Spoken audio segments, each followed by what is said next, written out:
Hey Acers, sorry I missed you yesterday, but every Sunday between Thanksgiving and Christmas, so the 4 Sundays between Thanksgiving and Christmas, my family, we do a Christmas tradition called Advent. And it is from, well, my wife brought her part of it from Norway, but our friends that we were having dinner with yesterday, they're from the husband's from here in Utah. He's actually one of my longtime friends. He's probably one of my longest running friends in my life, and he's a good gaming buddy and everything. He's more brother to me than anybody else in my world. So there's that, and I I'm gonna make sure I take notes on my own ramblings so that way I can make sure to give notes in the description section. So anyway, so Advent is celebrated most of the time in Scandinavia. And oh yeah, my buddy's wife, she's from Sweden. That's what I was going to finish with. Anyway, actually, I'm going to just kill that for now. Anyway, so anyway, so they celebrate the Swedish side of it, and my wife's great grandmother is from Sweden, and I go back far enough, and I have Swedish and Norwegian ancestry as well. So that said, it's a very Scandinavian celebration. You light candles, you eat lots of good meats and sausages and hams and things like that. Yum yum yum yum. Um, and and then you always end the evening with a bit of what's called riskrem or rice cream or creamy rice. It's a sweet, kind of has an almond flavor to it. In Sweden, they put little slices of mandarin orange in it, little those little clementine oranges. And so she chops those up and mix it in with beautiful. Now in Norway, on the other hand, they'll have risgrøt, which is a style of the creamy rice of the rice cream with cinnamon on it instead. And you add in some sugar to mix it in. So you add cinnamon sugar into it. And that's more Norwegian way of eating it. And they also do the risgrøt in in as a savory dish as well. So it's just all good. I mean, there's a lot of Scandinavian foods that I've had so far, and I don't think I've disliked any of them. I even didn't mind the fiskebuller, which my wife doesn't like, but our friends that were over at the time that I had the fiskebuller, they liked it. Anyway, so as a pre-credit sequence, I just had to say sorry I didn't get this out yesterday, but hey, when you're eating that much good food, go for it. Now, on a side note, there's a Swedish fermented herring called surströmming that you want to stay away from. Like they have it in metal cans and it's bulging and it's really nasty smelling. So I've heard. I haven't smelled it yet. But I know enough Swedes and Norwegians and people like that like surströmming, so they can go for it. And then there's a Norwegian dish called lutefisk, which is cod that's been salted and then soaked in lye and left for like a week, and then they bring it up and rinse off all the lye, and they preserve it until Christmas time, and then they pull it out and it's like fish jelly. No thanks. And then in Iceland they have a poisonous shark. Like it's so full of ammonia that when they pull it out of the ocean, you can't eat the meat because it would kill a human being. They let it hang in a shed and let it rot for like 2 months. And I've even heard of things like where they cover it and pee on it and things like that, or put urine on it, and then finally they dig it up after it's completely fermented and rotten, and they eat that. Okay, that being said, I'm not poo-pooing the cultures these come from. I'm just poo-pooing the thought of eating any of the aforementioned. And at the same time, I understand having eaten some things in my life that weren't too savory either. Like, bless your heart, Mom, but peanut butter with Miracle Whip style salad dressing. It wasn't even Miracle Whip brand because we were too poor to afford that. But peanut butter on on white bread with salad dressing And I, um, yeah, I ate that for lunch a lot when I was a kid. Yeah, yuck, yuck. I still shudder to think about it. And there's been some other American foods that I've had, because no one country holds the bag on nasty foods. Although there are some that come pretty close. And it's just a cultural thing. So, I mean, I guess if I'd grown up eating things like that, hey, I tried cricket protein. I tried cricket protein as a protein bar, and actually I liked it. I knew I was eating bugs, but it was good. And cricket protein apparently grows. The crickets grow faster, and that's like the fastest way of turning a bit of plant life through the crickets into. They multiply really fast and lots of them, and then you just crunch them up. And, really, I guess you kill them first, but you crunch them up and grind them up really tiny into a flour, and you make food. So yeah, I started off talking about yummy foods, then I talked about disgusting foods, and now I'm about to roll credits essentially and say, welcome to the Ace Role Playing Games channel. ACE stands for Achieve, Create, and Entertain. That is what I was able to do as a teenager with my role playing games, and that's what you'll be able to do too. Our motto is gaming for good. And I want to welcome you to this week's Irregular Ace Report. Now, many of you in this world are coming up on Christmas. Christmas is an awesome time. I love Christmas. I love more getting things for my family than anything else. I still got to get something else for my son, like open on Christmas Day. But he got a really nice belt. I got a really nice belt, and I got a few other things. My wife got a Victrola record player, so that way we could play records now instead of having to wait until after Christmas. So, there's some things that this year we just kind of spoiled it. And so, in that vein of things that are already spoiled, I did get, and I got to show this off. This is really cool. This is They Might Be Giants Flood 30th Anniversary Reissue. It's their picture disc, so it's got the album cover on the front side of the record, which the record grooves are actually cut in. The record groove is actually cut into the picture. That's pretty cool. But if you look at the back side just a little bit here, I'll just slide it out a little bit. Those are sequential pictures, and you can basically, in theory, if you shine a bright enough light on it, you can get them to be like have you ever taken a book of like a notebook or something, or like a pad of Post-its and drawn stick figures on it, and the stick figure keeps moving in a stop motion? Because that's what is happening even here with the camera. So that's part of what's going on. So anyway, that's my They Might Be Giants Flood record. I'm pretty excited about that. And this next year in May, my wife in 2020 got me and her tickets to go see They Might Be Giants in the concert for their Flood album and Mink Car. They're going to fill in some songs from that, but they're going to do the whole album of Flood. And I am so excited because that's in my experience, in my history, that's probably one of the biggest records that ever came along in my life. I had it on cassette. I have it somewhere still on CD, and I now have it on vinyl. It is such a great album. Anyway, that said, I want to show you guys a surprise. Over here, I've already cut it open because I didn't remember what it was. But here is my box for unboxing, and it's not for Savage Worlds. Although, and I'm mentioning them again, but they're not my sponsor. No sponsorship here. But it's unboxing number 2. So, this is for Ironsworn Starforged. Now, here's the asset deck. I haven't even opened this yet.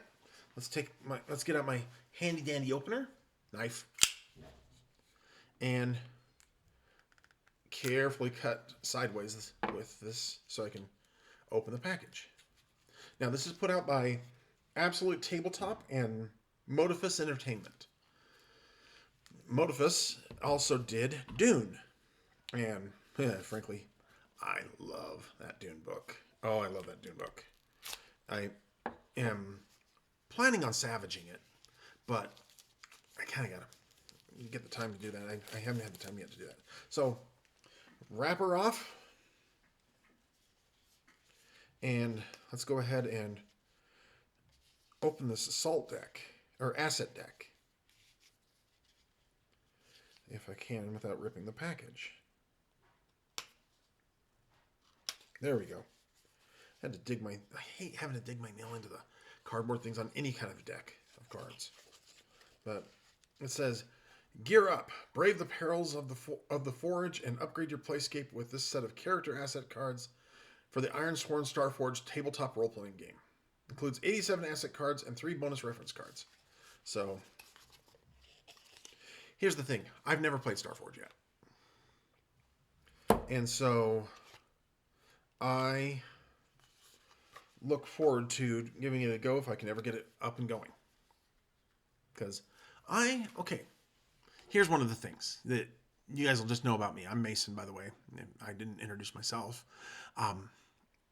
I love science fiction. I love it, love it, love it, love it, love it. I mean, fantasy's fun enough. But give me a choice between a fantasy and a science fiction, I will go science fiction every time. And I think part of it is because usually the type of literature that I've noticed, at least in people I've talked to, the type of literature that first broke your mind open to the world of story, that type of literature tends to influence your future tastes. So my world started getting broken open, and I started getting an idea of what story was like from Ray Bradbury. And the story was called Sound of Thunder. And there's been movies made about it, and they're not very good. See, that's the other thing. Most movie and film offerings of science fiction are not that great.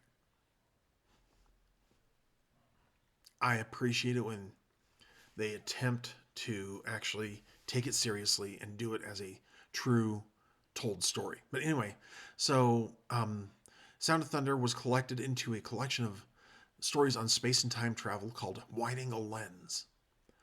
And I love that book. I'll see if I can put a link to it, but it's probably going to be a little decently expensive because, but there are, I would also say that, let me write down Wide Angle Lens.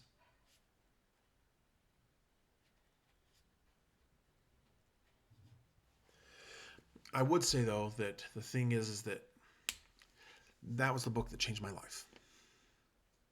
Wide Angle Lens, when my librarian read The Sound of Thunder by Ray Bradbury to us, I was 8 years old, almost 9. And I didn't find this out until 2000, so many years later.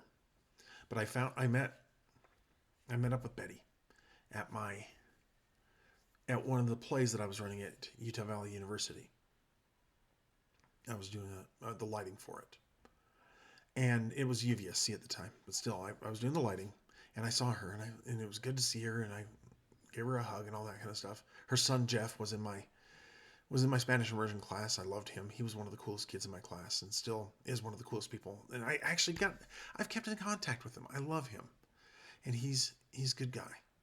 Him and Aaron Bateman, because I have to specify which Aaron, because we had 2 Aarons, we had 2 Michaels, we had 2 Beckys, we had 2 Aarons, Michaels, and Beckys. I think that's what we had. But anyway, so Mrs. Parker was reading Wide Angle Lens to us, Sound of Thunder, and when she finished that story, I sat there and my mind was blown.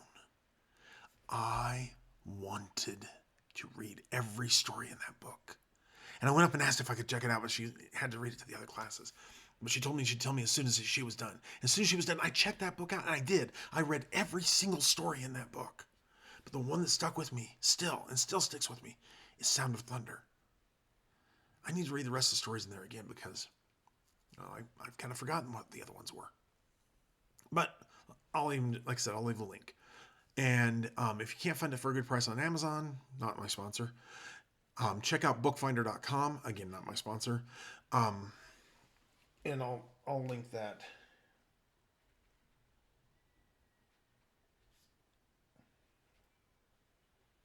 Okay. I like Bookfinder quite a bit anyway, because that's how I found some really hard to find books, or books that were way too expensive on Amazon. So there you go. Anyway, so that's what broke me into science fiction. And then I think it was the next year, like 1984. Yeah, that tells you how old I am. But anyway, I it was either I think it might have been 85, but I read Ender's Game for my first time. As we sit right now, I think I've gone through it a good 40, 42 times or so. And I love it every time. I just listened to the audiobook of it. I had my free credit or my paid because I get 1 credit a month on Audible, not sponsored, and I got Ender's Game, and Ender's Game is still one of my favorite books. So anyway, let's look at these asset cards real quick.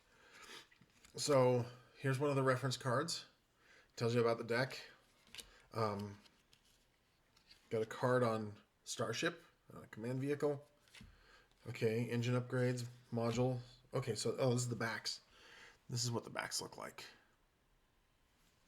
So, okay, so that's what these are. Is that they're like cards that of things that'll help your thing. Oh, there's like some. There's a companion. It's a combat bot. If I can keep it out of the glare. They're very shiny, pretty cards. Um, as I am a bit of a card snob, used to be a professional magician at one point.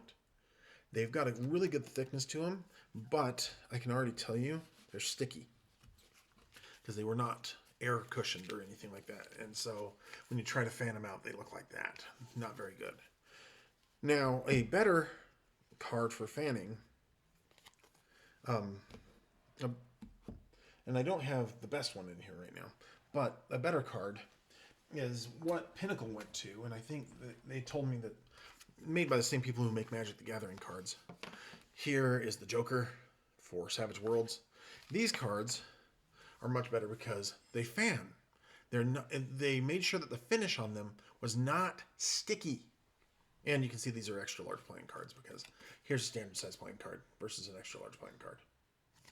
Anyway, so, and in Savage Worlds, this is how you do initiative. If the Joker comes up, well, whoever got dealt the Joker, they get +2 to their get +2 to their actions, to their trait rolls and their damage rolls that turn. So usually it's a good time to do multi-action. But I'm getting distracted. But then again, like I said, I don't know the rules for Starforged yet, so it's. Oh, I'm probably gonna have to do this the hard. Okay, good. They went back in. I'm gonna pound those back down. Okay. So there's the asset deck. Now you can see it a little better, a little less glare. Then the next part of this box set, because I have it on PDF, but I was pretty sure I had it in hard print, and they finally got it. So it's the Starforged reference guide, and this is pretty cool. I started glancing through this earlier, just as I glanced through this, and I was like, oh, I'm going to stop because I opened it up inside, and I was like, no, I'm going to stop right now because I want to do the rest of the unboxing for you guys. But anyway, it's got all sorts of things, and this has got a lot of prompts for putting together like sci-fi things, and it's even got like 100. It's got a 100 character name list that the permutations of that is pretty high up there, probably over 1 million names. I'd have to actually run the math, and I can't exactly remember the formula to run this. I think it's like x factorial, 100 factorial. But anyway, so there's 100 given names, 100 family names, and 100 call signs. So, so yeah, I'm going to be able to use that in a lot of things. And talks about character aspects, talks about um, what their goals are. Um, give you even a first look and an initial description. I really like pages 62 through 67 in here. Yeah, through 62 through 67. It's pretty cool. Also, it gives you a good way of naming your starship. There's 100 different options there. So yeah, this is gonna be fun. I'm gonna use this with I'm going to use this with my last Parsec games. I'm going to use it with just about any other sci-fi game that has starships and stuff in it. And I can probably even use the character generation stuff for just about anything. And so I haven't pulled this out yet, so this is pretty exciting. There it is in the bottom. The Ironsworn Starforged Rulebook. Now, I can't even remember who it was that recommended Ironsworn to me, but when I saw Starforged, I was like, oh yes. Oh no. Even this one comes with a dinged corner. Come on. Shipping people, do a better job. So this is the first time I've cracked it open. It looks, there's the standard welcome to a role-playing game. It talks about making moves, action rolls, momentum, progress tracks, legacy tracks, condition meters, impacts, assets, equipments, vehicles, oracles, navigating the forge to the flow of play. I wonder where you generate characters. See, I kind of have to give it a ding right there. Because, admittedly, I should have looked at the PDF already. But, anyway. And I'll put a link to Starforged in the description below. I mean, it's just cool. The artwork in and of itself is cool. Although, that's not Star Wars. Anyway, it gives you the standard what you need to play. So you're going to need 2d10 and 1d6. And optionally another pair of 10-sided dice to use as oracle dice. Okay. It takes place in a globular cluster called the Forge. It sits there in the eastern spiral arm of the galaxy. So I'm guessing we're over here in this western spiral arm out here. So they're a lot closer to the black hole at the center. Okay, it does introduce the character sheets. 24 is where it shows the character stuff. But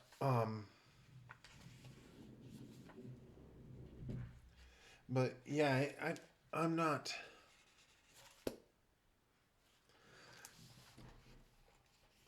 So yeah, and then it gets into gear, so spaceships and things like that. And some starts getting in the rules. Okay, choosing truths. Oh, it's cool. It's got bookmarks. Maybe I don't know if it comes in the standard issue one, but it does talk about AIs, horrors. There's creating your character. Create your characters on page 100. And that's not bad. But still, you got to get 100 pages in here before you start creating characters. Creating passages, creating local connections. I'm guessing this is the game mastering section. Sample starting sector. Okay, beginning your adventure. Exploring the depths. Changing your fate. I mean, this seems like it's going to be a pretty interesting game. I'm looking forward to learning the rules and seeing how this goes, because I think I've played Ironsworn once. Or I think that's what it's called, or Iron Forge, or Iron Kingdom, or something like that. I can't remember. One of my friends on the Savage Interludes server introduced me to it. So there's that. Okay, so now that I've gone through the box is empty except the bubble wrap. So that's it for that part of the unboxing. Now, I know that I'm already familiar with it, but I do want to show you basic setup for the Savage Worlds rulebook real quick as a comparison. First of all, this is the The core rulebook costs $39.99, and you get it at peginc.com. And it is one of the best investments you'll ever make in your role playing game, ever. So I'm going to put Peggy in here. Okay. So that's the first thing. Second thing, this is not the $40 rulebook. This is the $100 rulebook, and there's a reason for that. And that's because my cool friends, the people at Pinnacle, Shane and Jody and Clint, I've met all three of them virtually. Haven't met them yet in person, so I look forward to that. But they all signed this special title page. Other than that, and the nifty pleather outside with brass little rivet things around the core thing here, and stitched cover and brass little corner protectors. This one didn't come with damaged corners. Anyway, but after you get past that special title page, then they just basically took the core rulebook and put it in here, but they also added in bookmarks too. So, core rulebook, the artwork in here is fabulous. It is fantastic. After the credits, in an introduction to and this came out in 2018, and they started shipping the hard product in 2019. So it does give you a small getting started, what you need to play, but their getting started section is 2 pages versus 100 pages before you get to character creation. There's character creation. Bam. On page 9 versus 100. Okay, again, maybe there's a reason for that, and I'm not going to completely knock that. I'm not really knocking anything. I'm not really even doing a product review, as it were. But I am telling you what I think about it, because I've been playing role-playing games for a very long time.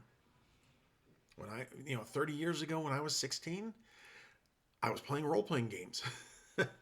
And I love how simple this is to get into and to actually get a chance to teach you guys how to role-play and how to game master.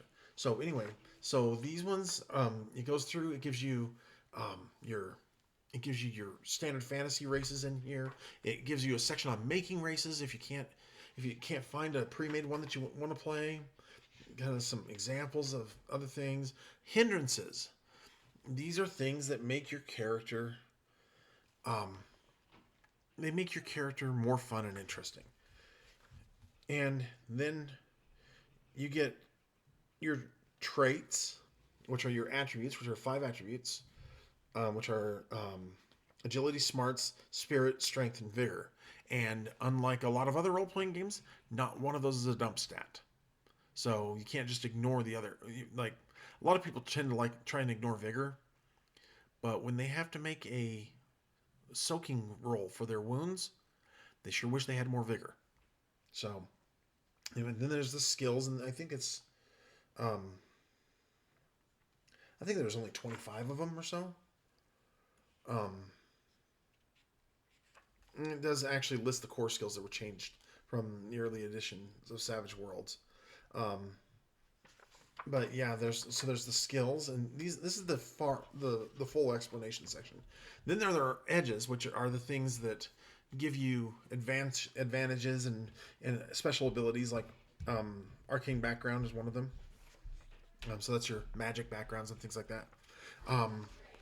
Actually, I should come right here. You got combat edges, leadership edges, power edges, professional edges, like jobs and stuff, weird edges like Beast Bond and Beastmaster, kind of things like that.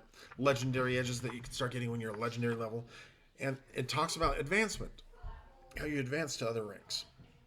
And it gets rid of XP, gets rid of experience points. You just advance a rank essentially every other session, or according to the cadence of the story. Like East Texas University, which is one that I run, you advance according to your advances are your school year, basically. So your novice advance is your freshman year. Your season advance is your sophomore year. Your veteran advance is your junior year, and your heroic advance is your senior year. And then you can go on to be a legendary monster killer because that's what happens to you often. But then here on page 55, this is one of the key pages to any game that I run. It's that whole character creation summed up in a summary, and it leads into the next pages of all the summaries of the hindrances, the traits, the edges, and then it leads you up to gear. So, I mean, there's a very similar layout to a lot of role-playing game manuals, but this one's the easiest to follow. This one's the easiest to run. This is the easiest in a lot of ways. So, as you can see, I'm getting ready to run Santa's Soldiers tomorrow at our friendly local game store. I'm going to run it for the team table and give my daughter a chance to take a break and everything like that. And some of our gamers are going to be missing tomorrow, but that's okay. But one of the things that's going to be in there is a dramatic task. And then another thing that's going to be in there is a mass battle. And then there's also going to be another thing in here are quick encounters. And this is just such a well laid out book. And of course, these rules come in the adventure toolkit, but you don't need anything in the adventure toolkit to actually run it. You can run all of this with just the basic rules. And the rules come right after the gear. Then there's the adventure toolkit, which adds more depth and fun to the experience. And then finally, after the adventure toolkit, is the powers section. And powers, that section is